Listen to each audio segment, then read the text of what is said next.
যত সব আপদ এসে জুটলো আমার কপালে। রান্না বান্না কি আজ আর হবে না নাকি? সকালের খাবার কি একেবারে দুপুরে দেওয়ার ইচ্ছা আছে? না, এই আপদটাকে যেভাবেই হোক ঘাট থেকে নামাতে হবে। না না কবিতা, আমি বড় জোর বকাবকি করতে পারি, কিন্তু খুন আমি করতে পারবো না। শান্তিপুর গ্রামের সহজ সরল যুবক আকাশ। তার বাবা নেই, তাই মা বিমলা দেবীর সাথে তার টানাটানির সংসার। আকাশ তার অল্প আয়েই খুশি ছিল, কিন্তু বিমলা দেবীর দুশ্চিন্তা অন্য জায়গায়। ছেলের বিয়ের বয়স পার হয়ে যাচ্ছে দেখে তার মনে একটুও শান্তি নেই। শোন আকাশ, আজ অবিনাশ বাবু এসেছিলেন, তার মেয়ে কবিতার সাথে তোর বিয়ের কথা বলছিলেন। তিনি জানিয়েছে বিয়েতে নগদ কিছু টাকা আর অর্ধেক জমি তোর নামে লিখে দিবেন। রাজি হয়ে যা বাবা, তাহলে আমাদের এই অভাবের সংসারটা অন্তত বাঁচবে। তোকেও আর দিন রাত এভাবে জান গলিয়ে খাটতে হবে না। মা, জেনে বুঝে তুমি এই বিয়ের কথা কেন বলছো? টাকার লোভে আমি নিজের জীবন নষ্ট করতে পারবো না। আমার নিজেরও তো একটা পছন্দ আছে। আমি আগেই বলেছি আমি সুচরিতাকেই ভালোবাসি আর তাকেই বিয়ে করব। তোর ভালোবাসা, ওই ভিখারির মেয়েকে বিয়ে করলে কি তোর পেট ভরবে? আমার রূপবতী বউ চাই না, আমার চাই ঘরের লক্ষ্মী, যে টাকা আর সম্পত্তি নিয়ে আসবে। অবিনাশবাবু নিজে এসে প্রস্তাব দিয়েছেন, এমন সুযোগ আমি হাতছাড়া করতে পারবো না। ভালোই ভালোই বলছি, নিজের জেদ ছাড়। মা, সুচরিতা গরিব হতে পারে, কিন্তু ওর মনটা অনেক বড়। টাকার বিনিময়ে আমি কোনো মেয়েকে কেনাবেচা করতে পারবো না। পরিষ্কার জানিয়ে দিচ্ছি, সম্পত্তি বা টাকার লোভে পড়ে আমি কবিতাকে বিয়ে করব না। বিয়ে করলে আমি সুচরিতাকেই করব, এটাই আমার শেষ কথা। তাহলে তুইও শোনে রাখ আকাশ, তুই যদি ওই ভিখারির মেয়েকে বিয়ে করিস, তবে আমি কোনোদিন তাকে এই বাড়ির বউ হিসেবে মেনে নেব না। এই আমি শেষবার বলে দিলাম। বেশ কিছুদিন পর আকাশ তার মাকে না জানিয়েই সুচরিতাকে বিয়ে করে বাড়িতে নিয়ে এলো। এ কি কাণ্ড! ওরে আকাশ, তুই কাকে নিয়ে এলি? তোকে না বারণ করেছিলাম এই আপদটাকে বাড়িতে না আনতে? শেষমেশ আমার অমতেই ভিখারির মেয়েকে এনে আমার মুখে চুনকালি দিলি। আমি তোমাকে আগেই বলেছিলাম মা, বিয়ে করলে আমি সুচরিতাকেই করব। যা হওয়ার তা হয়ে গেছে, এখন রাগ ছেড়ে ওকে আশীর্বাদ করে ঘরে তুলে নাও। আশীর্বাদ? ওর মুখে তুই আশীর্বাদ চাস? আমার কথা অমান্য করে আমার মুখে চুলকানি দিয়েছিস, আর এখন আশীর্বাদ নিতে এসেছিস?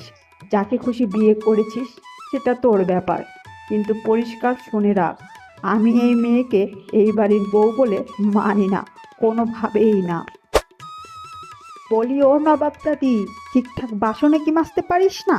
বাপের বাড়িতে কি কিছুই শিখিসনি, নাকি শুধু মানুষের সর্বনাশ করাটাই শিখেছিস? কেন মা? আমি তো সব পরিষ্কার করেই মাজছি। ভোরবেলা উঠে ঘর মোছা, উঠোন ঝাড়ু দেওয়া সব শেষ করে তবেই বাসন মাজতে বসলাম। আমি তো একটুও বসিনি মা। হয়েছে হয়েছে, আর মুখে মুখে তর্ক করতে হবে না। ওসব ন্যাকামো আমার কাছে করবি না। বাসন মাজা হলে এক বালতি কাপড় আছে, ওগুলো ধুয়ে চটপট রান্না বসিয়ে দে। ঠিক আছে মা, এখনই যাচ্ছি। যত সব আপদ এসে জুটলো আমার কপালে। ছেলেটাকে কত করে বোঝালাম, কিন্তু কে শোনে কার কথা? এই একগুঁয়ে ছেলেটাকে নিয়ে আর পেরে উঠছি না। তুমি মাকে কিছু বলো না কেন? সকাল থেকে রাত পর্যন্ত একটার পর একটা কাজ করেই যায়, তবুও মা খুশি হন না। উল্টো সারাক্ষণ খোঁটা দিয়ে কথা বলেন, আর কথায় কথায় আমার মা বাবাকে অপমান করেন। উনি কেন আমার সাথে এমন ব্যবহার করে বলো তো? সুচরিতা, আমি সব বুঝতে পারছি। মায়ের এমন ব্যবহারে আমারও খুব কষ্ট হয়, কিন্তু তুমি তো জানো ওনার অমতে তোমাকে বিয়ে করেছি বলেই তিনি এখনও এটা মেনে নিতে পারছেন না। একটু ধৈর্য ধরো, সব ঠিক হয়ে যাবে। কিন্তু এতে আমার কি দোষ ছিল বলো তো? তোমাকে ভালোবেসে কি আমি খুব বড় অপরাধ করে ফেলেছি? আমার কপালটাই পোড়া।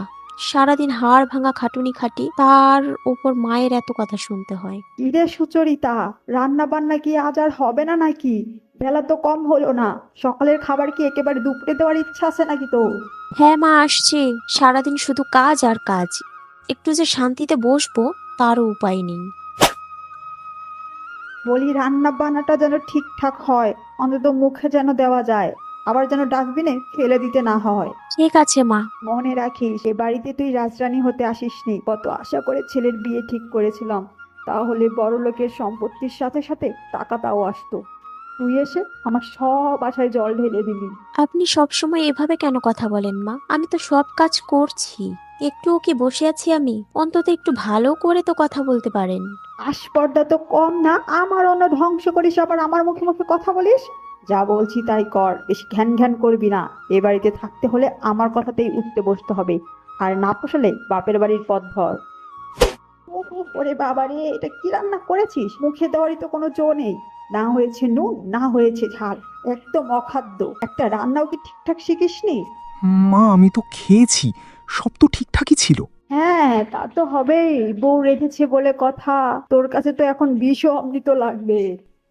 মা তুমি কিন্তু এবার বড্ড বাড়াবাড়ি করছো। তরকারিতে নুন ঝাল সব একদম ঠিকই আছে। বিয়ের পর থেকেই দেখছি তুমি শুধু শুধু সুচরিতার খুঁত ধরছো। ও তো নিজের সাধ্যমতো ভালো করারই চেষ্টা করছে, তবুও কেন অকারণে ওকে কথা শোনাচ্ছ? কি বললি? আজ ওই বউয়ের জন্য তুই আমাকে কথা শোনাচ্ছিস? আমি নাকি বাড়াবাড়ি করছি? এই দিন দেখার জন্য কি তোকে পেটে ধরেছিলাম? ঠিক আছে, তোরা থাক তোদের মতো, আমার আর খেতে হবে না। না, এই আপদটাকে যেভাবেই হোক ঘাট থেকে নামাতে হবে। এই অলক্ষ্মী বিদায় হলেই আমি আমার ছেলের বিয়ে আবার সেই বড়লোকের মেয়ে কবিতার সাথে দিতে পারবো। কিন্তু এই মেয়ে তো নিজে থেকে যাওয়ার পাত্রী নয়। কি করি কি করি, কি বুদ্ধি করি? হ্যাঁ, মনে পড়েছে, ওই পারবে আমাকে এই ঝামেলা থেকে মুক্তি দিতে। ওর কাছেই যেতে হবে আমাকে। আরে কবিতা, বাড়িতে আছিস নাকি? আরে পিসি যে, এসো এসো পিসি, ঘরের ভেতরে এসো। হঠাৎ এই অসময়ে? আমি তো আর পেরে উঠছি না। ওই মেয়েকে আমি যতই গালমন্দ করি আর হাড় ভাঙা খাটনি দেই, সব দেখি মুখ বুজে সহ্য করে নেয়, কোনো কথাই বলে না। তুই তো অনেক ফন্দি ফিকির জানিস, বুদ্ধি তোর মাথা ঠাসা। আমায় এমন কোনো মোক্ষম উপায় বলে দে তো, যাতে ও নিজে থেকে জ্বলে পুড়ে এ বাড়ি ছেড়ে পালিয়ে যায়। আরে পিসি, এসব সামান্য অত্যাচারে কি এই জামানার মেয়েদের তাড়ানো যায়? তুমি তো শুধু কথাই মারছো। ওসব ও এক কান দিয়ে ঢুকিয়ে অন্য কান দিয়ে বের করে দিচ্ছে। একে তাড়াতে হলে একদম কঠিন ব্যবস্থা নিতে হবে। এক কথায় ওকে চিরতরে আমাদের রাস্তা থেকে সরিয়ে দিতে হবে। সরিয়ে দেবো মানে? তুই কি বলতে চাইছিস? কোনো বিপদ টিপদ হবে না তো? আরে পিসি, অত অস্থির হইও না তো, তুমি একটু দাঁড়াও, আমি আসছি। এই নাও পিসি আসল চাবিকাঠি। আজ রাতে ওর খাবারের সাথে এটা চুপি চুপি মিশিয়ে দেবে। দেখবে কাল সকালে ও নিজে থেকেই আমাদের রাস্তা থেকে চিরতরে সরে গেছে, আর কোনোদিন তোমার চোখের সামনে আসবে না। এটা কি বিষ নাকি রে? হ্যাঁ, এটা হলো ইঁদুর মারার বিষ। এটা দিলেই কাজ শেষ। না না কবিতা, আমি বড় জোর বকাবকি করতে পারি, কিন্তু খুন আমি করতে পারবো না। আমায় অন্য কোনো সহজ বুদ্ধি দে। আচ্ছা ঠিক আছে, তবে আচ্ছা দেখি, ধরা না পড়লেই বাঁচি, আকাশ জানতে পারলে আর রক্ষে নেই।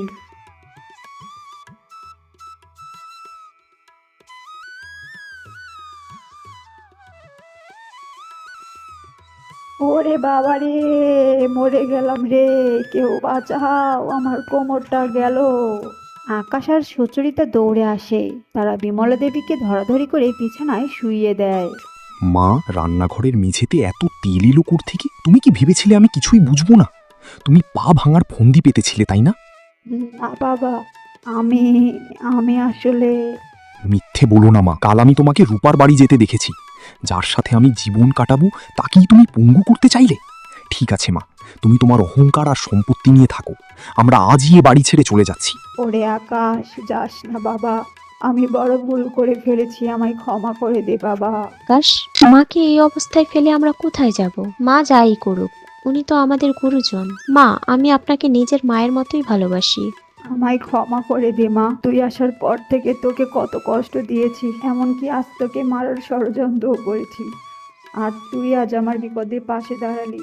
আমি বড় পাপ করেছি রে মা, আমি আমার ভুল বুঝতে পেরেছি, তুই আমাকে ক্ষমা করে দে মা। মা, মা কি কখনো সন্তানের কাছে ক্ষমা চায়? আপনি নিজের ভুল বুঝতে পেরেছেন, এটাই বড় কথা। আপনি শুয়ে থাকুন, আমি গরম তেল নিয়ে আসছি মালিশ করার জন্য। হ্যালো বন্ধুরা, কেমন লাগলো আমাদের আজকের গল্পটি? যদি গল্পটি ভালো লেগে থাকে তাহলে ভিডিওতে একটি লাইক দিন এবং কমেন্ট করে জানান আপনার মতামত। আর প্রতিদিন এরকম নতুন নতুন সব গল্প পেতে আমাদের চ্যানেলটি সাবস্ক্রাইব করে পাশে থাকা বেল আইকনটি বাজিয়ে রাখুন। দেখা হবে নতুন কোনো গল্প নিয়ে। আজ তবে আসি, টাটা, বাই বাই।